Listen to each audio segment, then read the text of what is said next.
You're listening to Life Check Yourself with life coach, transformational leader, and dating and relationship badass, Marni Batista. Every week, you'll get the raw truth from top experts and real people on the important life and love issues you want to know about. So if you're ready to life check yourself in your relationships, your career, and the areas of your life that matter most to you, and you're not afraid to be called out on your stuff, then you're ready for what's next. Life Check Yourself with Chris Gillis. How to navigate conflict, plus the surefire way you can turn off a high-quality guy. Ladies, we are back. Mr. Gillis is back from his adventure. I am back from my adventure. And River rat, Marni. I was a river rat. It was so amazing. I realized also I haven't been in like social situations in so many years. Like I haven't been in a situation where I just meet new people, like in a group and like hang out with you. Anyway. So I got, Jeremy was saying, you know how I always say on the show that like men speak like, what is it, 7,000 words a day, and men speak or women speak like 21,000. And Jeremy was like, I think I've like used my quota of words for like the next 6 years because you're like so social.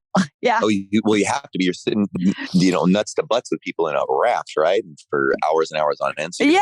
And you're eating breakfast with them. You're eating lunch with them. No, it's not small talk. Here's what I took away. So this is related to The Bachelorette and The Bachelor is I like developed these really amazing deep friendships with these people in like basically 5 days. And so, obviously exchange numbers. And I was talking to one of the women, and at the end of our little exchange, she was like, "Love you." And I was like, "Love you too." And we both watched The Bachelorette. And I was like, "Oh my God, you can't fall in love in 5 days." You can't. You were falling for them, and you had these strong feelings, and it was because you're isolated, Marni. It's so true. You're isolated off in the real. You had no phone, dude. That's it. That's the secret, girls. There it is. If you want to fall for somebody, get rid of your phone. Go on a river trip or something, or it's somebody, and you'll just. You know what? I've heard of my friend, a couple of friends I know, what's up, Pacific Coast hiking thing, that long trail. They were just with them out in the wilderness too. And they were like, dude, they knew within like, a couple of days, like, I want to marry this person. I'm like, what? But there it is. Yeah, because you're just isolated. Fully present, yeah.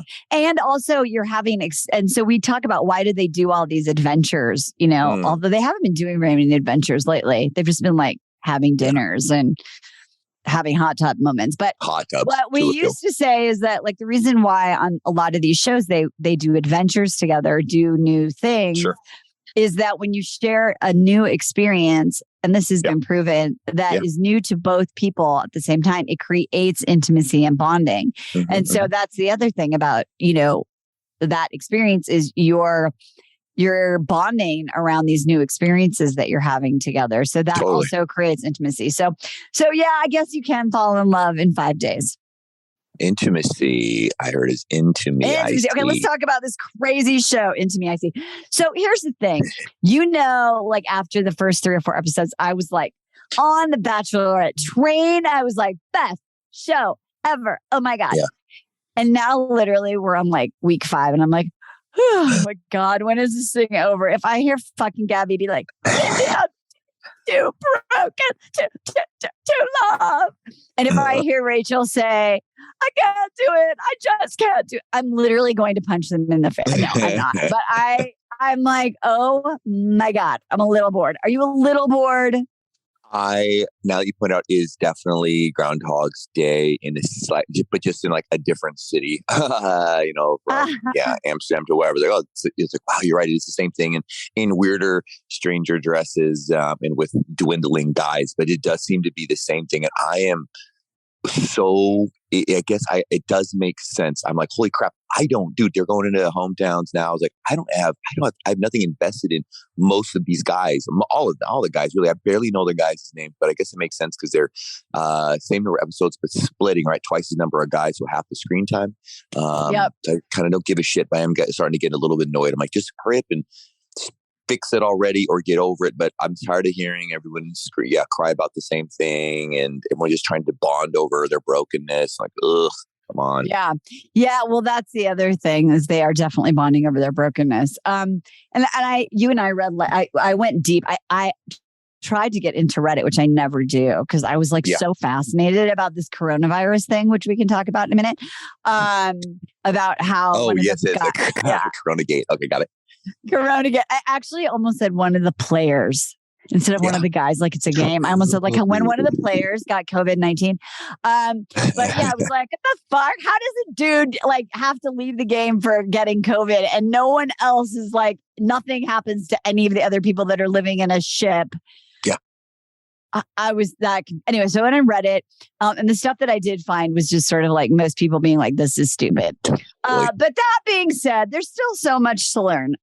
Yeah, real hot take, because I love cruising, going on cruises, and I just think that my little prediction is that they quickly like brushed over it because freaking Virgin made this they docked this $1 million ship, hundreds of $1 million ship, and they lost probably hundreds of thousands of dollars by letting them ABC Cast use their ship just to and the worst stigma you can have as a cruise ship is outbreaks of COVID. And so they fucking weren't even, they only had it. It wasn't even full. It was empty. And they still got COVID. Like, oh no. I know that's true. And they're like, oh, we have a situation. We're going to use the C word one time and one time only. But it is something like the red light famous Amsterdam district. So where they're getting whipped and all sorts of weird shits happen. So that kind of does make sense. If you are going to get COVID, you're going to get in Amsterdam. Well, on Reddit, we will talk about dating, ladies, I promise. Yeah, but on COVID, don't go anywhere. On Reddit, they said that there was a rumor that this young man, I don't remember, literally Aaron, Josh, what the fuck was that guy's name? I literally don't remember. It's been a few days. The COVID guy. A COVID boy, Logan, right? Logan. God, that article was so funny. They were like, is your name, wait, you copied it. It was so good. It was like, is your name, oh no, you did it in the text. Okay, I have to find people. I'm pretty sure that a Jimothy, maybe an Eben or a Zarp or a Corner. Anyway, we don't remember their names. It's such a good article. We should link to it in the show notes. But anyway, on Reddit, they said that he possibly was doing some drugs or doing some shit he shouldn't have been doing. But then someone else on Reddit was like, do they even have money when they leave? Like, are they allowed out of the sight of the producer's eyes? Like, is he like getting a hooker? Like, I don't understand. Anyway, we'll never know. No. We'll never know. Okay. No. Emily thought she knew, and I did grill her yesterday because she read something. So this was so annoying about even Reddit. This all the internet is. Everyone, you can write something, you can sound like you're so sure of it. And Emily like skimmed over it, and she's like, "Oh no, that's not." He got kicked off because he had a emotional. Because the whole theme of the show, which we'll talk about here, is emotional health. And she said like, he had emotional health issues. And then I said, you know what? I don't believe you. And I tried to make her prove it to me, and she didn't. And she couldn't find it. And she kind of just did the thing where Emily does, and she's kind of closed her eyes and just ran away and got it. I found one. I did find one article. I found one article. It was like, my emotional health was like pretty unstable. Of course it is. Because you're on a show. Like, whatevs. Okay. Totally. And Mark, let's on emotional, on dating, on everything. Let's just point out when we're not shitting on people when we say like, hey, emotionally broken. So for those of you who've been followers for a long time, Marni and I are massive emotional health proponents in taking care of ourselves, and we are first hands up, say, hey, who's had severe issues? You and I, and that's how we met, doing these programs and all sorts of things. But I think we're on now all the belief that it doesn't have to be our identifying characteristic of who we are. And just the term broken gets old because it sounds like, it's like a broken plate. It's never quite the same. Like, no. So that's what's getting old for me, is it's becoming just this old hat trick they pull out, like it's irreparable. it's the V card. So you and I are talking about the V card, right? Like, and so usually it was like, oh, we tell a story about a loss that I had or someone who died or, my mom or dad left. Okay, fine. But now they're just sort of like, I had an issue and I went to therapy and they're like, no way, you went to therapy? Me too. The thing that was funny to me the other night when I was watching it was, and Jeremy and I were laughing about it. They're talking about therapy like it's literally like a recent thing. Like it's a brand new thing and they never heard of it before. And they're like, oh my God, isn't it amazing? Yeah. It is. It is for a lot of people. Yeah. It's almost like a cool thing. Like, I don't know. Oh my God, you've been bungee jumping? Me too. Then it's like a one time, it's an event. It's something they can bond over how scary it was. And they did it. And I guess that the thing is, you and I have grown up around that, and so these people are pretty. What I do like about weird it, I will say this, is that they're young people, right? So they're in their early 20s, mid 20s, and they're working on stuff in therapy, and I think that's amazing. I mean, my kids have done that since they were teenagers as well, because it's like everyone. I just think that we're not too old or too young to work on our stuff and work on it and get in that mindset. And so I think that that's really great. What I don't like, and now we'll talk about this, is, and you brought it up, and this is something that you should not, I don't think, say on a first or second or third date, is, well, let me reframe that. I think it's great that they are talking about, I've had some challenges and here's what they were. And I've been working on it in therapy. I think that's amazing. That's great. What I don't like is, or what I think I don't want our listeners to do, is to hinge into those issues like claws and make that part of your identity of why you can or can't do something. And that's what's concerning for me is when I see Gabby with her challenges with her mom.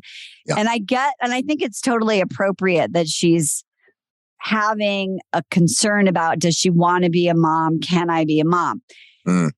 What I'm like, is you're dating like 5 or 4 or 27 guys.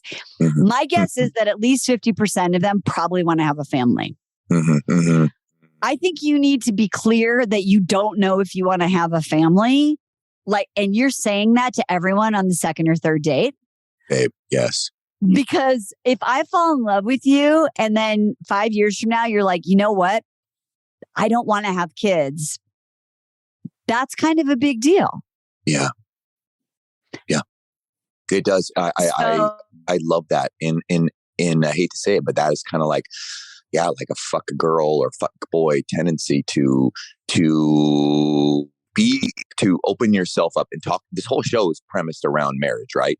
And to not have a clear understanding of where you talk about your non-negotiables. I think that's a non-negotiable, right? With these people who, and some of these guys, they're very passionate, and to still be wishy-washy in that again. And there's nothing wrong with shit. Not knowing if you want to have a kid, but to be getting ready to propose to somebody and to not have that figured out yet, and then it is kind of cruel. Then to be dating somebody like she was, a guy who actually already had a kid. It's like, you should have nipped that way in the bud a lot earlier. And because she hurt him. Like that's the kind of thing. Like if she knows I'm unclear about whether I want to have a family, on the second date, you're like, hey, I saw in your profile you have a daughter. I just need you to know, like, I'm not sure about that. And my guess is the guy's going to be like, well, then we probably shouldn't go out again. Because I am sure my daughter exists. So. Yeah, exactly. Right now, here's what's fascinating. So when she goes and she tells the guys, I've let Nate go. Nate had a kid. Yeah. Has a kid. I'm not sure if I want to have children. I can't remember if she was very clear about that. And if she was, were any of the guys like, oh shit, what? You don't know if you want to have kids? Or were they just like, it's okay, honey. Oh, I'm so sorry. That must have been hard for you. Like, I want to win. I want to win. Yes. I want to win. Like, pick me. Like, because to me, if you were dating someone and they were like, yeah, I just broke up with someone because we both had different ideas about like the future around family.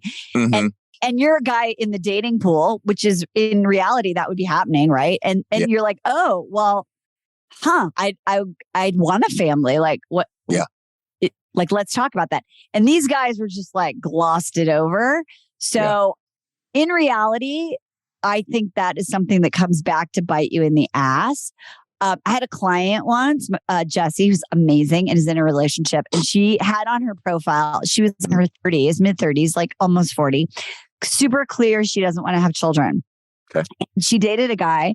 And he was like, I thought I wanted a family, but you're amazing. So yeah, I guess I don't want to, I don't need to have a family. And after about the fourth or fifth date, whenever they would go do stuff, he'd be like, oh, those kids are so cute. She'd be like, yeah, I know. And he's like, see, maybe you do. Yeah. And after like the third time of that happening, like the eighth or ninth date, she was like, bro, you know what? I think that you're hoping you can change my mind. And I'm definitely not changing my mind. So they broke up. And then she met someone else who absolutely 100% sure knew he doesn't want to have a family. They've been together for years. So it doesn't go away, people. So I think you need to get clarity and you need to own it, and you can't be a chameleon. Like, oh, well, I really like him. Maybe I could decide I don't want to have a family. That's what I love about Tino's.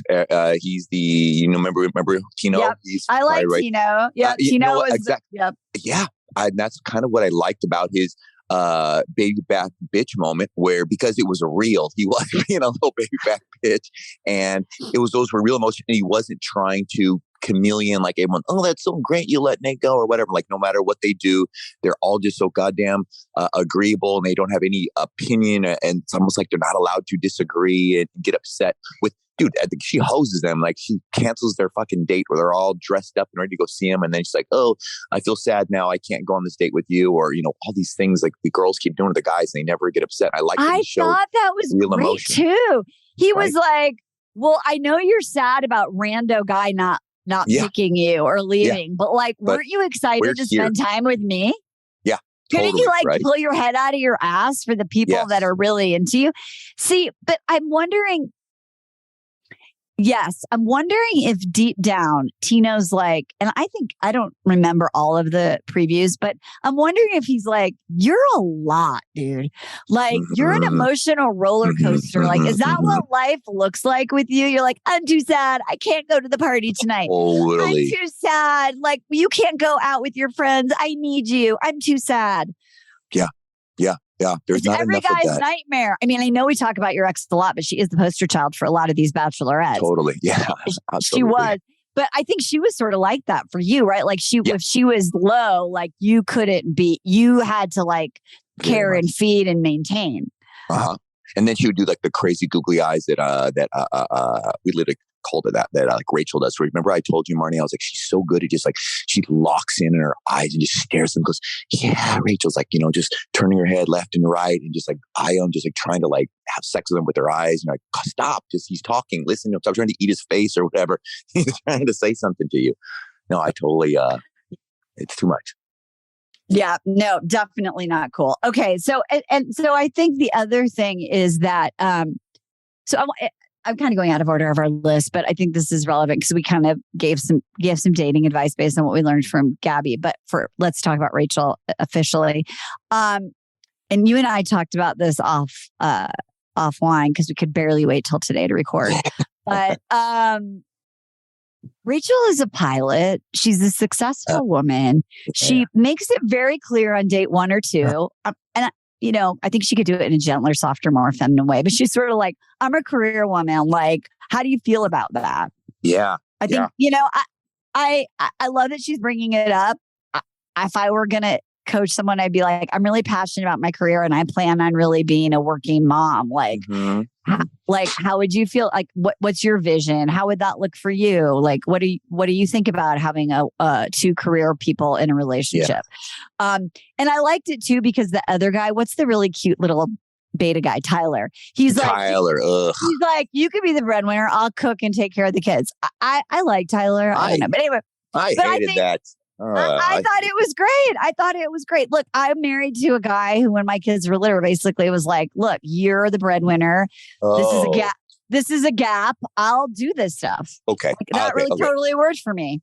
So real quick, so to tie into what we're just talking about and this point, if that's true, yeah, if he's being honest, if that really is true, that's cool. I felt like he was kowtowing like all the other dudes were doing. I didn't think that at all. And just trying to yes, man, whatever you want, I'll do. And that's what I didn't like. I thought the cameras are on. I feel like everyone, like no one wants to be disagreeable, and so I would just say, ladies, look, there's a difference if you're on a date with somebody, and I think it's okay sometimes to have a differing opinion, and for the guy to say, actually no, and to challenge you, but versus I get it, the first date, but if you notice, if you're a person, like kind of like Rachel, well, I'm doing this and this and this, so either kind of given the subtext that, hey, if you want to continue on this epic journey and go to all these places, you just kind of need to nod your head and come along with me, versus gently but pushing back and saying, oh really, well, maybe is there anything that would make you want to, how hard set are on you on being, traveling the world and leaving me at home to nurse the babies for you and clean the house or whatever. So yeah, I think that's just, I know you know a lot of strong women. I know a lot of strong women, single women. And I think sometimes they see that as being incompatible, right? If a person will push back versus like, oh, I just want a Tyler.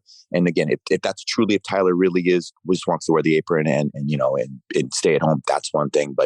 But also, is he just being a wet blanket just so he'll continue on? That's something else. Yeah, I didn't. My vibe is that he is very much a guy who's like a protector, provider in a different way. Whereas when Tino answered the question, he was sort of like, yeah, I grew up in a 2-income family and my parents shared the roles and, they were there for me and they split stuff and they figured out a way to make it work. And I'll totally do that with you. That was his vision. Tyler's vision is like the way he heard the question, or his vision is like, if you want to be the breadwinner, I will totally be the stay-at-home dad. That was and he'd be super okay with that. So, but I think I like that she's having that conversation. What's shocking to me, and this is what we were talking about, and I think this is so profound for the people who are in our community and maybe listening to this show. And I said this to you. This woman is a badass. She flies planes. Where is her fortitude, her resilience, her resourcefulness when she doesn't get what she wants? When someone leaves, there's pressure and she falls into I'm not good enough. And I'm like, where is the resilience and the fortitude and the confidence? Because I'm guessing when you fly a plane, there's a lot of moments, especially when you're training, where there's pressure and you have self-doubt and you wonder if you're going to do it. And that is the thing that so many of our listeners struggle with. They're like, at work, I'm like a badass. I don't doubt myself. But when a guy rejects me, it doesn't matter that there's 3 other guys who are interested. If the one guy that I thought was cute doesn't call me back, I'm like, oh, why does nobody like me? And in that way, Rachel represents the every woman because she's not seeing what she has. She's focused on what she doesn't have. And that will kill you in dating. That will kill you. She has zero resilience. She doesn't believe in herself at a deep level. Her resilience, if we were going to score them, is 2, 10 being the best. Gabby at least can manage her self-doubt a little bit better. She can have a moment, but it seems like she can pull her head out of her ass a little bit and be like, okay, wait, I have all these guys who love me. Let's keep going. Whereas Rachel's like, I can't leave my room. So you're right. So Rachel needs to wear her Top Gun Maverick helmet everywhere. I mean, she's on dates, so she doesn't forget that she is who she is. Not a giant. Exactly. Okay, let's talk about how sexy should your dates be? Eating cheese versus whip yielding dominance. I would say this season has been I literally fast forwarded during that. I was so uncomfortable. During the armpit smelling date that I also fast forwarded that. Epic. What are they doing with these people? It's so awkward. If you didn't watch it, don't. You know what I mean? You saved yourself. They put the men toe to toe laying down with their shirts off. Yeah. Were they holding hands? I was so weird. No, they're all. Yeah, in like a weird satanic looking little circle, and the what was BDM dominatrix chick, putting whipped cream all over nipples and clamps, and then you can somehow see my face right now. I'm just like, whoa. and then no, the hilarity of it is that they're all in there doing this weird shit, and then somehow and then Logan gets COVID. Like, oh, wait. Yeah, they were licking. She was licking his nipples. How does she not get COVID? From plate, and then they all just make out with each other. So, oh my god, allegedly. So maybe the COVID thing didn't, or it's not as contagious. I don't know. That's so many I don't questions. know, but they were very, very, very close. That was what's so funny is if you Google this last episode, pretty much the whole thing's about like how the fuck did these people not get COVID? Yeah. If it was real.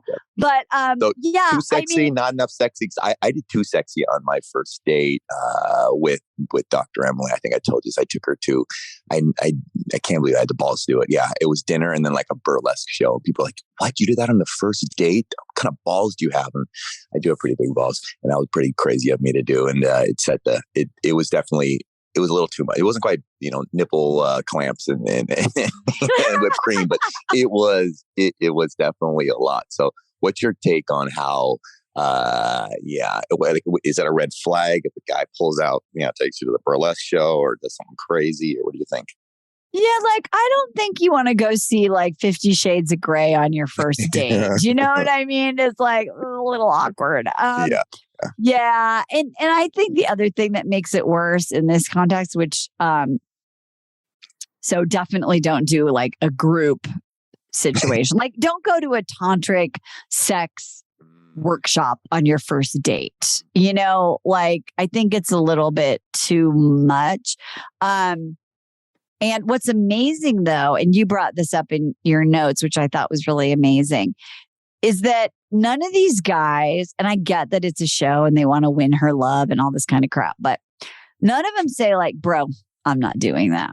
Except one guy says like, I'm not going to answer that question. I think Johnny is like, I'm not answering that question. Those are the worst questions ever. Like I was like, I don't even want to know about that stuff. It's just personal and private. How does that set somebody up? Ladies, okay, so yeah, it's a little context is you don't need to ask your guy how many women he slept with or how many times he jerks off and all these strange things. Like, what was the idea of that? Like making them comfort. It was just making it awkward, making it good TV versus I think what we're complaining about is these chicks don't know any of these guys are one they're going to propose to, take home to see their family. They know so little. Instead, they're asking all these stupid, superficial, good for TV moment questions. Yeah, it was weird. And I don't think those questions are appropriate. And I think that or helpful even. Yeah. And I think, what's the other, the guy who got sent home, Evan and Spencer. Seamus, I don't remember. Spencer. Yeah, Spencer. Literally, like the fact that those guys even thought they're like the fake drama. It was so fake. She's like, who am I going to choose? It's like, have you talked to that guy, Evan? But anyway, Evan goes on the cheese eating date and he's like, I'm lactose intolerant, so I'm going to be sick. And it's like, you know what? If a guy says like, do you want to go, bungee jumping? And you're like, yeah. Even though you're afraid of heights. No, just be like, hey, like, I don't really feel like I'm in a place where I want to do that kind of date with you right now. Otherwise, you'll be farting your brains out. So come on. It's like, no, I don't want to answer that question. No, I'm allergic to cheese. Like, you don't have to go to the whole story about like, but which I had a woman do on a date. And the guy was like, okay, I just asked if you want some of my macaroni. No need to go into it. But feel free to say no politely and then redirect the conversation, right? You don't need to tell the whole story, but God, feel free to say no. You don't have to be a people pleaser. Okay.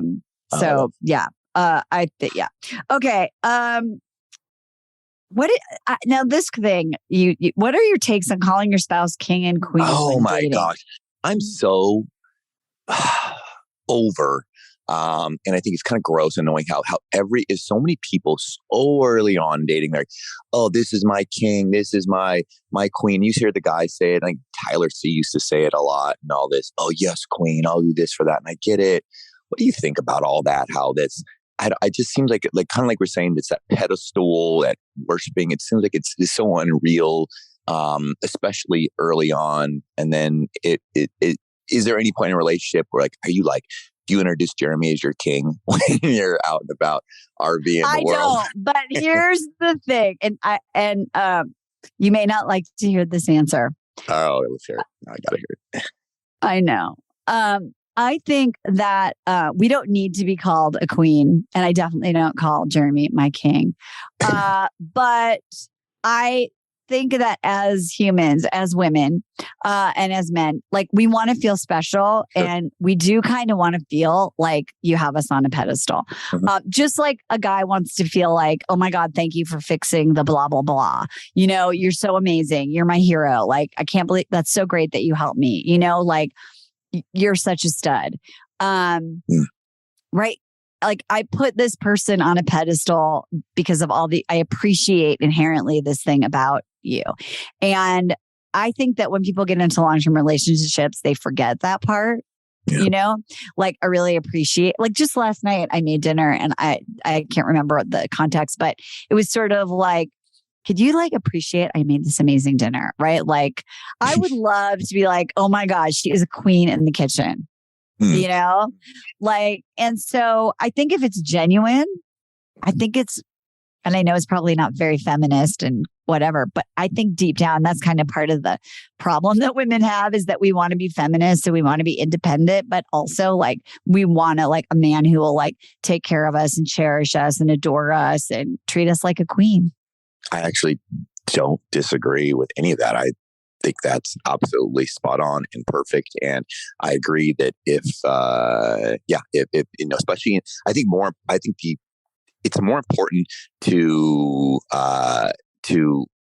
authentically to say and to embody and hold that, hey, you know, this, you know, Marnie's my queen for making this macaroni and cheese that doesn't have milk in it because I'm lactose intolerant. So she used some other substance, and you know that's why she's my queen. And to hold her and treat her and absolutely to, and I think this, the special thing about king and queen is when you have one, you got one king and one queen, and just to show that is your one person you truly respect versus the word. It's become, I feel like it's like cheap, and it's like what I was pointing out. I was like, dude, these guys don't even know these girls and these girls don't know these guys. And just to go around and throw that out, that seems cheap versus like, you know, when you're with somebody and they've proven over and over again, that they you know, like king and queen ultimately takes care of its person, you know, its people, and it's respectful and you love them and they love you. And, so then I think it is okay. And I agree that there shouldn't be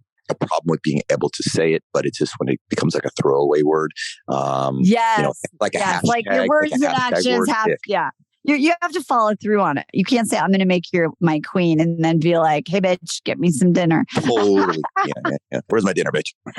Where's my dinner, bitch? So I want to also talk about this before we go. This is so spot on. Are you genuinely happy with the man you're with, or are you just happy that you're getting attention from that man? Mm-hmm. And that is our dear Rachel. Oh, Rachel. First of all, and also whoever put her in that god awful red dress. Thank you, Marni. My goodness. The internet disagrees with me. Emily disagrees with me. I thought that was what was like, she looked like a playing card, like whatever. Yes, exactly. She looked like the queen of diamonds. Thank you, dude. What the fuck? I wanted our Brooke, you know, Brooke, I was fashion input. I thought that thing was fucking hideous. But anyway, she has like all these men, well, a handful of men that I think they're really into her. The guys that are left. Tino, although I think he's sort of like, I don't know about you at this point. We've got Tyler, baby Tyler, who I think is super cute. And then great body, by the way. I didn't expect Tyler. I was like, he looks like I don't like baby Tyler. He seems too beta for me. But then when he took his shirt off, I was like, holy moly. However, I do want to point. Also, he kissed her very sexy. Did he? Did he choke? Yeah, did he choke kiss her? He was just very like masculine and like assertive. Yeah, no, I like Tyler. And then there's Zach. Zach to me is a little vanilla. Like I don't have a big What is imprint? I just know what he looks like, but I don't know anything about him. What is his dating? What is his Marni's dating archetype? What is Zach? Yeah, I'm trying to see. I literally don't even. I can't even remember a date with Zach. What did they do on his date? He did. God, he's that was Hot Tub Tulip. Wasn't it Hot Tub Tulip or in the middle of the Tulip Field Hot Tub Tulip. Yeah. I feel like I don't know. I just feel like he lost 85 pounds. Oh, that. Yeah. I mean, look, here's the thing. Let's compare, shall we? Zach does the so you need to know this thing about me. Like I lost 85 pounds. I went to therapy. Mm-hmm. Gabby's dude, and I don't remember his name, the investment banker from Santa Monica, who was like, I had low self-worth and I went to therapy. Jason, I think.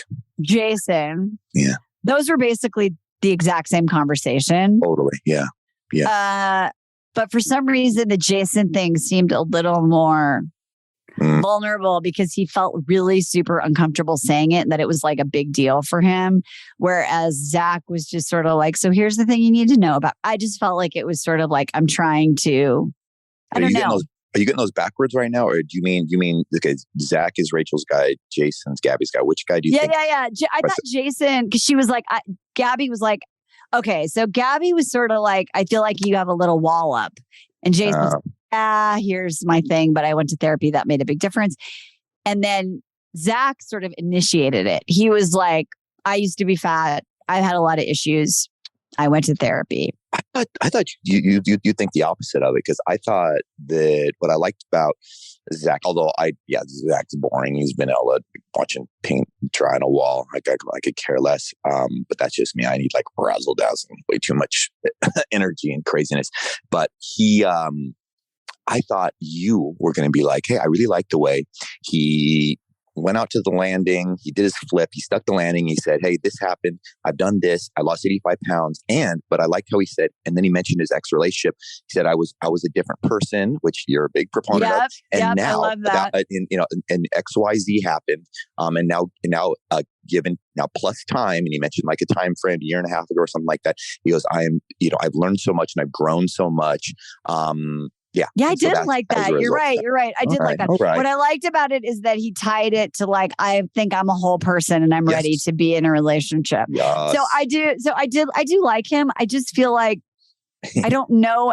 I can't like, is he funny? Is he like, what's his shtick? Like, I don't, as a character, I don't really. He's just sweet. He's a sweetheart. He's just a sweet guy. You need a little bit of a jerk. Little jerk. No, I don't need a jerk. I definitely don't need a jerk. Trust me, Chris. I've been with I don't need a jerk. Don't listen to this. But I think that all these men really love or are falling in love with Rachel. I think they're genuine. And I really want for her for that to be enough. And I don't know, because I can't tell with Rachel because of her repetition. She's like the girl version of Clayton, where she's like, oh, you love me? Oh, great. I'll love you. You love me? Oh, great. I'll love you. I just want anyone to love me. I'm not sure. I think she just wants people to love her, and that like makes her day. And so I can't tell like who her person is, because I just feel like a little bit like she's just happy that a bunch of people like her or love her. So if you were going to pick a front runner right now, who do you think it is for? We'll do Rachel, then we'll do Gabby. I think Rachel. I don't know, dude. I think Tino just makes the most sense. I think Zach's nice, but I think he's too nice, and I think she needs somebody to say like, hey, stop crying. Look, yes, I get it. I just cooked a 6-course meal for you. And yes, one of them turned out bad, but stop crying because the green beans didn't turn out right. Everything else is great. Like, exactly. Grateful. And like, wipe the tears away, babe. This is bullshit. At some point in verses, I think Zach would be like, yeah, let's go to therapy together and talk about how you deserve real green beans that are cooked perfect. And that's true. And Zach and Tyler will just cook the green beans for her. Totally. He would be in the kitchen cutting out the green beans. Exactly. So I don't know who her person is, but I feel like Tino sees some pink flags in Rachel, and I don't know if he's gonna I don't know. I don't know what's going to happen with that. You think you would deny it? You think you would deny if you picked her? You think that he could be like, no, I won't do it? No, but I think that it will explode. I think that I think that one or both of them is going to sabotage it. Agreed. Okay. Whoever. Yeah. So let's talk about Gabby. Or Gabby. She has this voice. Yeah, she's got the ghost. Yeah, they call it ghost whispering. Yeah. She's like, like when she hears someone, she goes, I love the ghost. Yeah. It's so great, though. Okay. But she's smoking hot. I mean, her body's like, she's really skinny, but she's pretty. She dressed up good. Okay, so let's talk about so she has left. She was just like, I have 4 roses, but I only like 3 of you. So bye. Okay, true. So she has, which I like. She's got. I don't even know who she has. Who does she have? Who's Eric? Eric. He's got like the mullet. Yeah, he kind of looked like Logan. Eric, I know. I always get this too confused. Yep. Yeah, Eric. She has. Who else? She's got let's see, no, Ethan's gone. She's got hold on, how are we forgetting this? Because they're all boring. Oh, she's got the boy you like, right? No. Oh yeah, Jason. She has Jason. Yep, she has Jason, the finance guy. Okay, yes. Who else? Finance guy. And then she's got Johnny. Johnny Florida. Yeah, Johnny Florida. Yeah. That's it. Whoa, okay. Ooh, I don't love that. I know. 3. In the end, she had so many. See, my favorite was Nate. Nate. I thought Nate. Nate was her guy. Pissed. Have you gone on a Reddit? And I'm so proud, by the way. You're opening up a whole nerdiness side with Reddit now. You know, Reddit is up in arms about Nate because apparently he's got 2 different. He went on a reality Steve, and he's got other girls, and he was. Yeah. I didn't want to go too deep because I didn't want to get spoilers, and I don't understand Reddit enough. I don't know what buttons to click. But yeah, I did hear that Nate might be a player, but maybe Nate will be back on Bachelor in Paradise. That would be super fun. Yeah. He might go the way of Balakai. We don't know. God, remember Balakai? Yeah. I know you. Blake Schwartzman. Okay, but anyway, I don't love who Gabby has left either. But who do you think is the front runner? Eep. I think it's Johnny. Really? Ooh, maybe you're right. God, she doesn't really seem to have a connection. And what's they had fun together. He was goofy. I think Jason's too quiet. And I still see Johnny. I don't know. What's your take on him? He seems kind of bottled up still, and he admitted, he kind of went off on the. He was dumping, right? We talked about, hey, look, you got stuff happen, like cool, you go to therapy, but I felt like he was dumping a little bit. That was my take about. He's like, I don't know, it's just weird. Do you need? I don't think you need to tell somebody you have low self-esteem. No, God, no, definitely. He said that. That made me cringe. Like, bro. Yeah. I forgot he said that. Yeah, I think. I guess I'm okay. I take my Johnny prediction back because I feel like they're almost like too similar because they're both like like they're like both kind of people bond over trauma all the time. Though, Marni, you see, I'm sure you see it. That's like their no. But I think their style is jokes. I think they're both jokes. And I just wonder if like you can have 2 people that are that way. Yeah. So maybe I don't. God, I don't know. Eric is like. I literally what's the date she did with Eric? I don't even remember. No, it happened so long ago. Well, yeah. Then finance boy. No. Maybe Gabby. Maybe at the plot twist is at the end. Gabby's like, you know what? I don't know what the fuck I want. I choose me. I have so much work to do. I don't choose any of them. I choose me. I can see that. I think that's what she actually probably should do. But I do think she will pick Johnny because a lot of us do in life. We choose what feels familiar. And when we're still figuring ourselves out, we're not ready to handle all these new variables of other people who are ready to make us grow and push us and challenge us and tell us no. And I don't see any of those guys, any of Gabby's guys doing that. So I think if she doesn't choose herself, she'll choose Eric, but then they'll get broken up because then they'll decide they want to be friends. And they'll continue on they'll talk about therapy together on their individual journeys. Exactly. I think they both have what I love about the evolution of this show is like we've been saying for like years that the women in the show need all characters have a lot of work to do, which is why they're dramatic and good cast members. But in the former years, that was on the DL. Like, it wasn't like they weren't talking about it. But on this season, they're like, I have low self-worth. I think I'm broken. I don't know if I'm lovable. I don't know. Like, they're just out there with it and they're talking about their challenges and their issues. And so good on them. I have a 15, 20 of vision. It's not perfect. How? Okay, we get it. What's the show what's it gonna turn into? Everyone just comes up with all their things that their parents don't like about them and their report cards from 5th grade. I don't know. It's okay. I don't know. I think Claire Crawley just started this whole trend of I've been working on myself and let's go on a date and scream into the universe. Oh, Blake. They broke up, by the way. Didn't Blake and whoever he was with break up? Yeah. Bachelor Nation is not doing well. And then Nate and Ben. But I do have some good news. What? And we'll wrap up with this.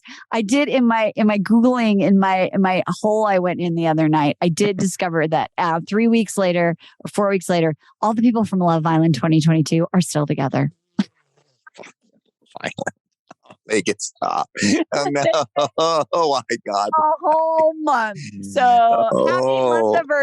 happy month anniversary to our Love Island UK folks. God. Well, believe it or not, it's already hometowns next week, which is ridiculous. It's like the shortest season ever of The Bachelor. And maybe that's for the best. Yeah. So hometowns are next week on Monday. I'm going to be watching. Maybe we could watch it live at the same time. Maybe not, though. I don't know. I do agree that because there was, so much going on for ADHD folks or ADD folks, whatever it is, that because there were 2 bachelorettes and there were so many dudes that I do felt the season moved a lot quicker. But I feel like they're all about to make bad, terrible decisions, and I don't know anybody. With that said, and they were getting rid of like the hot NASCAR driver boy too soon, and then Gabby hadn't her shit figured out with Nate, and so I think that's where she probably should have. Assuming that he's not a piece of crap. That I thought they had a great connection on there. I wouldn't be surprised. No, he can't come back. I was like, are they going to bring Nate back? Anything can happen. Well, at old grandpa's house and be like, well, here's the thing. They can bring Nate back because low key got exposed to COVID and he's probably just in one of those rooms on that ship. Quarantine. He's just hanging out right there. He can't go anywhere. Oh, I love it. All the guys that got sent home are actually just on the ship. Awkwardly shooting hopes up there and just hanging out the sun deck. They're like, you get the sun deck for your quarantine. You get the... Yeah, so I don't fucking know. And we probably never will know, but you will know because you're going to research it and find out the truth. Yes. All right, ladies. I think there are a lot of hot takes from this. And as we always say, the bottom line is before you go on a reality show, life check yourself. We'll see you next time. Bye-bye. Hey, thanks for tuning into today's show. So if being in an intimate relationship in which you feel 100% seen, heard, and accepted by a high caliber man is a priority for you right now, and you're interested in seeing if you're a fit for working with me and my team at Dating with Dignity, here's what I want you to do. Just head over to DWD VIP, that's D as in dating, W, D as in dating, VIP.com, and book a call to speak with my team. We'll get on the phone with you for about 60 minutes and you'll get crystal clear on what's stopping you from finding true love right now. We'll also take a look at what you want to create, what you want your whole life to look like when you're able to finally be fully expressed as a woman in a healthy relationship with an incredible guy. And if we can help you get from where you are right now to where you want to be, we will show you the fastest path possible that makes sense for you to do that. We help smart, successful women all over the world solve this one missing piece in their life so they can finally have it all. So to see if we can help you do the same thing, head over to DWDVIP.com. I'm Marni Batista, and let's talk soon.